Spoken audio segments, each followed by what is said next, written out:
Est-ce que Andrea est parmi nous, s'il vous plaît? Messieurs, dames, on écoute, s'il vous plaît.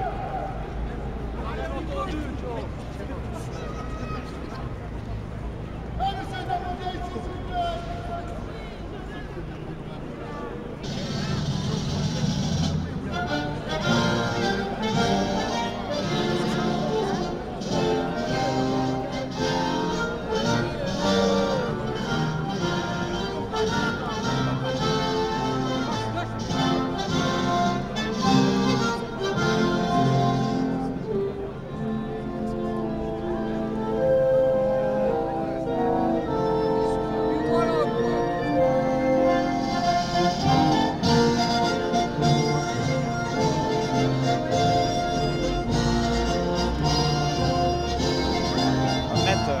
Jamais connu toutes les paroles de l'hymne national. C'est ça, quoi. Il y a aucun belge qui connaît le On connaît même la française, mais...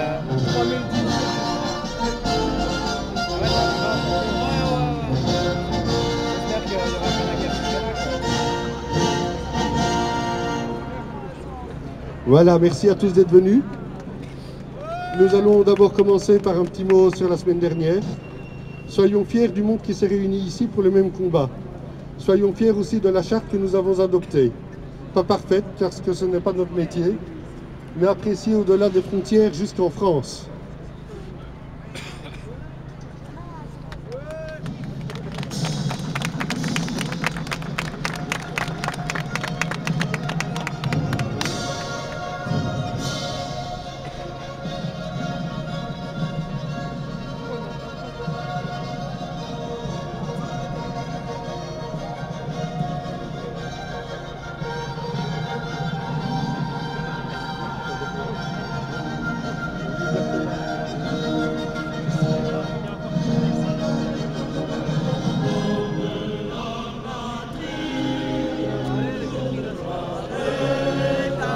Comme une centaine de personnes, ça.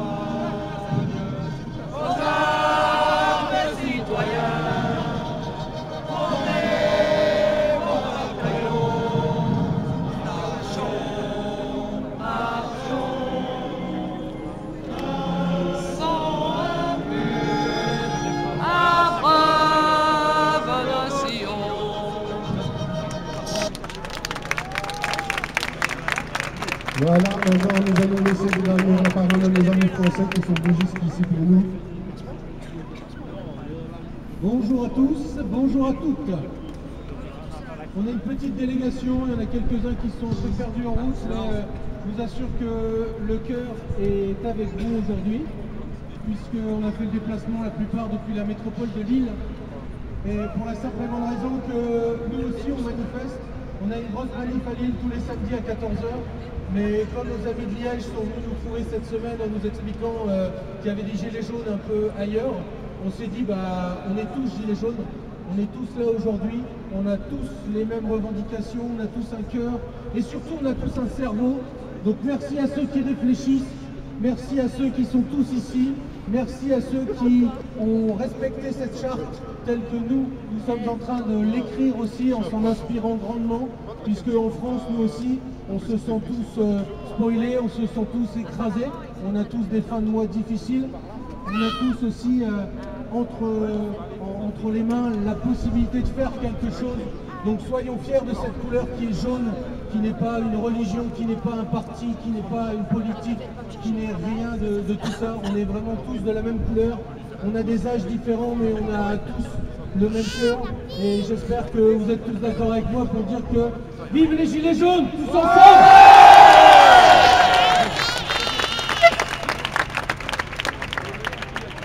À 2 minutes en bas, il a déjà tout cassé. Voilà, donc comme on est sur une bonne lancée, on va dire continuons nos rassemblements, bien sûr, nos blocages, et dans le but justement de plus en plus, et de pouvoir un jour retourner à Bruxelles. Donc ce n'est pas dans l'ordre des choses pour le moment, parce que Bruxelles sont pas encore tout à fait les bienvenus. Donc on va continuer nos petits rassemblements. Il y a eu une réunion d'ailleurs à ce sujet à Namur cette semaine, avec des délégations de Gilets jaunes venues de toutes les provinces, où on a établi un petit plan d'action, on va dire. Et donc vous serez informés en temps et en heure des actions qui vont être menées. Alors, un petit bémol quand même à mettre sur la marche de la semaine dernière, puisque certaines personnes qui ça un petit peu mal en l'appelant un peu la marche des moutons. Pour l'instant, c'est la seule arme que nous avons pour nous battre, et donc nous allons encore continuer, faire grandir le mouvement, rassembler des gens autour de nous et continuer. Donc aujourd'hui, nous avons établi un autre trajet que celui de la semaine dernière. Nous allons donc démarrer par la rue des Guillemets, le boulevard d'Avroy, le pont d'Avroy jusqu'au rue du Naville, et ensuite jusqu'au marché de Noël et la place Saint-Lambert.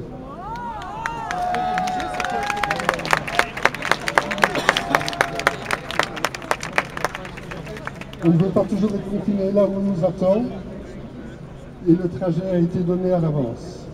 Concernant les blocages, ils continuent. Cette semaine, nous étions à différentes frontières tous ensemble, et nous commençons à leur faire peur parce qu'ils comprennent qu'on peut leur faire mal, à tel point que les ordres donnés aux forces de l'ordre sont de plus en plus durs. Nous faisons donc face à des arrestations arbitraires sans motif valable. C'est pour ça qu'il est là. Vous allez maintenant entendre le témoignage d'Andrea, Qui l'a mis là? qui a été arrêté bien avant qu'on commence à en parler. Pour ça qu'il faut attention, il faut pas attention à la peur, car nous ne sommes pas des criminels. Nous savons que ce sont eux qui bafouent le droit, pas l'inverse. Est-ce qu'Andrea est là? Est-ce que quelqu'un d'autre voudrait témoigner sinon?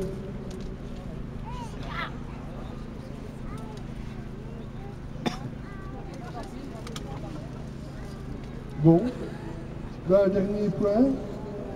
Alors, nous avons ici Madame Mailly, qui fait partie du Centre Wallon de lutte contre la pauvreté, qui aimerait aussi prendre la parole et dire un petit mot. Elle est où, Madame Mailly? Ici.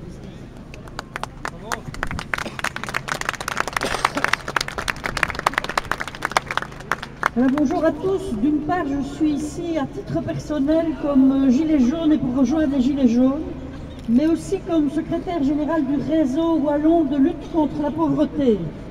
Alors pourquoi je suis là comme réseau wallon de lutte contre la pauvreté? C'est d'abord pour vous dire que ce réseau qui existe depuis longtemps dénonce pas mal de choses que vous dénoncez, mais on est hyper heureux que vos prises de parole, à partir de cette goutte d'eau qui était la taxation sur les carburants, mais qui est arrivée à mettre sur la place publique la question des revenus de tout le monde, et le fait que ça ne soit pas normal de ne pas vivre dans l'aisance, le fait que ça ne soit pas normal d'aller travailler et de pouvoir se faire plaisir, le fait que ça ne soit pas normal d'utiliser une carte de crédit pour aller acheter à manger la fin du mois ou pour s'en passer, le fait que ça ne soit pas normal de choisir en payer son loyer et la rentrée scolaire, le fait que ça ne soit pas normal que des mamans se privent de se soigner pour que leurs enfants puissent se soigner, tout ça, vous l'avez mis fortement sur la place publique, et peut-être plus fortement que ce que nous avons su le faire jusqu'à présent. Alors ce réseau, il n'est pas là pour gérer la pauvreté. Il est là pour l'éliminer, pour l'éradiquer. Il devrait d'ailleurs peut-être changer de nom et s'appeler Réseau de lutte contre les enrichis sur le dos des autres, contre les voleurs qui prennent l'argent des autres, contre ceux dont la fiscalité remplit les poches toujours plus, alors que c'est notre argent qu'ils mettent dans leurs poches. Et donc c'est pour ça que je viens aujourd'hui, parce que je pense que nous avons besoin de faire un nous ensemble, que vos démarches et l'agglutinement individuel qui commence à faire groupe, eh bien c'est notre responsabilité à une organisation comme le réseau d'être aussi avec vous, d'être à côté de vous, pas comme ceux qui savons, comme ceux qui disons faisons ensemble. Moi je suis très contente que les travailleurs sortent du bois aujourd'hui. J'ai trop souvent entendu parfois des travailleurs dire, vous savez les chômeurs c'est des fainéants et des profiteurs. Mais on le sait que écrabouiller les chômeurs, ça a servi à faire une pression sur les salaires. Ça sert à faire travailler les gens à n'importe quelle condition, à n'importe quel prix. On le sait que le détricotage des conditions de travail, ça conduit des femmes à travailler à temps partiel avec des revenus indécents. Ça conduit des femmes à payer leur voiture pour aller faire du travail à domicile, pendant que les voitures de société seront moins taxées demain. C'est un scandale, ça. Et donc c'est pour ça que je suis là avec vous aujourd'hui, mais c'est pour ça que le réseau sera aussi accueillant, à la fois porte ouverte, mais à la fois aussi à l'écoute de qui vous êtes et au service de qui vous êtes. Voilà, alors on va marcher avec vous aujourd'hui et les autres fois, et chaque fois qu'il faudra jusqu'au bout, parce que je pense qu'il y a quelque chose qui s'est enclenché ici qui n'est pas prêt de s'arrêter, en tout cas je l'espère. Merci beaucoup Madame Laï. Nous allons maintenant laisser la parole aussi à Chantal.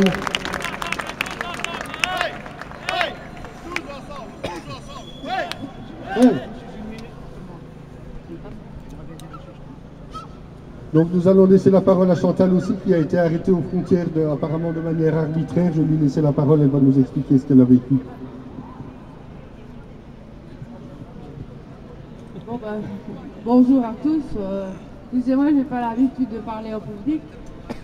Je viens seulement pour vous raconter un petit peu comment c'est passé. Et pour vous dire combien c'est horrible la façon dont vous êtes traités. Vous venez pour manifester votre soutien à un mouvement qui est bien nécessaire. Et on vous ramasse comme une criminelle, sans égard, comme si vous aviez tué la moitié de la ville de Liège. J'avais même pas un casier judiciaire parce que il faut savoir que ce n'est pas une arrestation administrative, mais que c'est une arrestation judiciaire. Donc on va devoir comparaître devant le tribunal de Hasselt.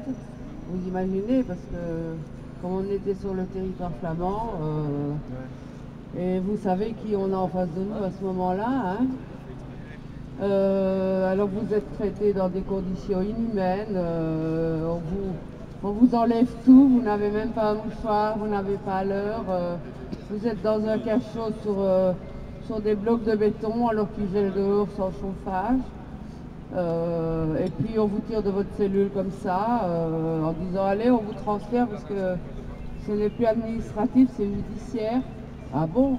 Et on peut appeler quelqu'un, oui mais on n'a pas le temps, on est pressé, les gars, ils ont eu une dure nuit et ils voudraient bien revenir pour avoir terminé, donc allez hop, on vous emmène à Bilzen où là, vous comprenez rien et on ne vous explique rien et vous attendez, vous n'avez pas l'heure, vous êtes dans une cellule. Là au moins on a un matelas et c'est chauffé. Mais les WC sont dans la cellule et il y a une caméra dans la cellule, donc je vous laisse imaginer. Nous étions 3 et ma co-détenue me dit qu'elle a le même sentiment d'être sale et on se lave tout le temps. Donc ils nous ont tout confisqué, ils ont essayé de savoir si on était les dirigeants du mouvement. Ils font semblant de ne pas comprendre le français, on ne vous répond pas, vous êtes traités vraiment comme des criminels et je trouve que c'est injuste parce qu'on n'est que des militants et on n'a pas à subir des manières pareilles. Ce n'est pas en démocratie quelque chose de normal. Oui, vous êtes fouillés au corps aussi, vous êtes obligés de vous déshabiller. C'est la 3e fois qu'on vous fouille, mais là, vous devez vous déshabiller pour être sûr que vous ne cassiez rien. Hein. Une bombe peut-être, hein. Qu'est-ce que je fais? Moi qui ferais sauter le commissariat. Hein. Donc voilà, j'accepte de parler et de témoigner pour que ça n'arrive pas aux autres. On vient de parler à un journaliste qui va faire un article, parce que vous imaginez que tous les jours vous venez manifester et que vous risquez la même chose et que c'est un système inhumain, quoi, voilà. Je n'ai rien d'autre à dire. Merci à tous, bon courage, continuez et surtout, qu'on ne les laisse pas faire.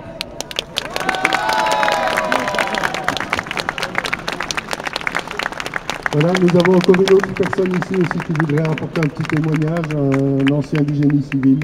Je vais lui laisser la parole 2 minutes, parce qu'ici, il n'y a pas de censure, on laisse parler tout le monde. Bonjour à tout le monde, chers amis. Voilà, je travaille dans le génie civil. Dans le début des années 80, on a constaté un grand nombre de travailleurs détachés qui venaient travailler dans le chantier. Et en 2008-2009, la majorité des chantiers dans le génie civil, on a vu la majorité des chantiers dirigés par des travailleurs déplacés. Donc la majorité des travailleurs belges que je connaissais dans les chantiers se sont tous retrouvés remplacés par des Romains, des Polonais, des Tchèques, à des salaires de misère.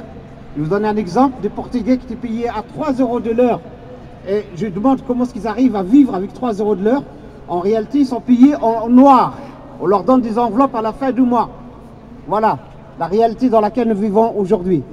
Merci. Oui, le dumping social, ben voilà, oui, c'est en effet pas un mystère. Ça existe et ça existe de plus en plus et de plus en plus avec l'Europe, malheureusement. Donc, pour conclure, vous pouvez encore une fois venir vers nous afin de nous donner vos surnoms ou un numéro afin qu'on puisse vous joindre pour les blocages ou encore pour venir vous donner vos idées d'action. Nous avons également mis à disposition une petite tirelire ici. Si vous avez un petit peu de monnaie ou quoi, ça nous servira dans nos actions pour les folders par exemple, ou pour faire des bics et tout ça que nous pourrions distribuer. Enfin voilà, si vous avez un petit peu de monnaie, vous les mettez ici dans la tirelire, ça servira pour toutes les actions des Gilets jaunes, quoi. Et je vous remercie encore de nous avoir écoutés. Voilà, nous allons démarrer la marche.